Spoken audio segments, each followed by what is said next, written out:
You think you had enough when we just saw Transformers War for Cybertron Kingdom Rattrap? Well, we didn't even have a moment to breathe until more was dropped into our laps. This comes courtesy of the 4chan message boards. Whole bunch of stuff leaked. Judging by some of the images here, it looks like it was the exact same source that leaked us the Cyclonus, the Maverick Top Gun crossover, and the Thrust. Looks like it's the same guy.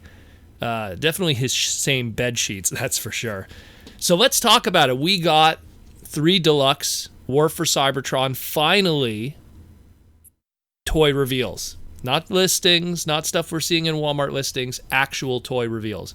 We got Deluxe Cheetor, we got Deluxe Blackarachnia, and what we have, what looks like a very messily put together Deluxe Minibot Warpath, G1. So let's go through these one at a time. Let's start with the bad Mamma Jamma himself, Spots. Let's go to Cheetor.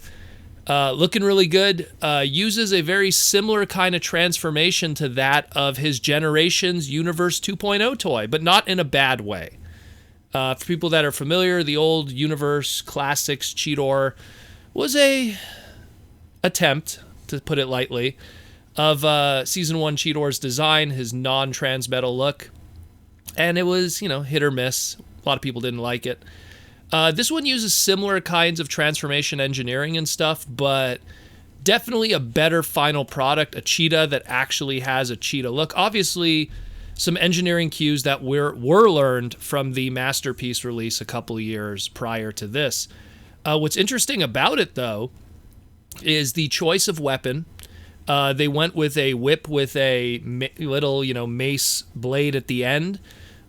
Pretty much giving a nod to his weapon of choice when he was a transmetal, rather than the gut gun and Gatling gun that was previously present in his original design. So a nice little fusion of 2 of his most popular designs amongst the fans. So he looks really good. Again, this is a deluxe price point. Interesting use of how they handle the legs and how it folds up with the kibble in the back. It doesn't just hang off the back like the previous toy and the previous design from Mainframe Entertainment. So I really like what I see here. Paint applications, looks like there's just some blue in very scant areas. Everywhere else, it's molded blue plastic. The rest is a molded yellow with tampos of spots all over him. And a nice touch of giving the white underbelly accent of the cheetah mode. Something that was only brought in with the Telemocha and then, of course, with the Masterpieces later on. So nice amount of paint that's put on this, too. Really curious how big this figure is as a deluxe, considering how nice he is, too. Judging by these 2 photos here, though, these look like they come off of toy packaging, as in the back of packaging. So what does that mean? That means we're going to be seeing probably more figures in the very, very, very near future getting leaked. Especially with the, it says here, preview meeting. So this clearly came from a PowerPoint presentation at Hasbro or something. Very interesting, to say the least. Next, we have a sea of Cheetors from the source that probably comes from Vietnam.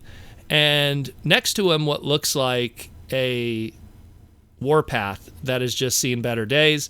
Half transformed. Clearly you could see the half tank, half robot mode going on there. Judging by what I could see, it looks like he's going to be a nice homage to his old Generation 1 self. It looks like the legs are going to turn into a traditional full tank leg treads. And then we're going to have a very traditional upper body, chest with giant cannon Warpath. Again, hard to tell from 2 half-transformed, versions here. But otherwise, I dig him. He looks good. I mean, I like the old Warpath, too, that was used in Generations. But hey, or was it Universe? I forget what it fell under. I think it was under Generations. But at the end of the day, hey, a new Warpath for a new audience. Keep that trademark going, even though we already had the G1 reissue Walmart that kept the trademark going. But hey, I don't have a problem with that. Looks good. And last but not least,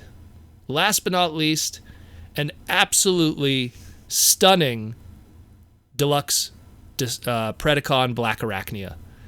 to the point that I swear I look at this thing and I go, did they just take the old Tarantulas Beast Wars 1995-96 Blackarachnia mold and just retool it at like crazy? Because I'm telling you, it looks like it has the same transformation similarities.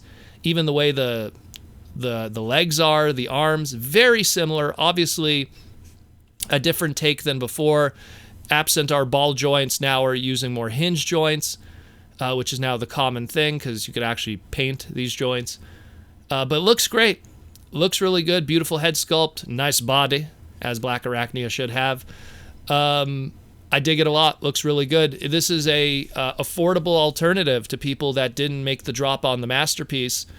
I mean, this is about as good as it gets in that price point. I mean, for a Deluxe to look this good, if you didn't get the Masterpiece, well, you got this, and this is just as good a replacement, considering the Masterpiece was over 100, and this is going to run you maybe, I guess, 20 USD, 25 USD, depending. We'll see what the MSRP is in the near future. But she looks great. She looks great. We don't have any indication of a weapon, but she does have little peg holes on the front ends of her, on the back ends of her claws there, so there's probably some kind of weapon that's just tucked away.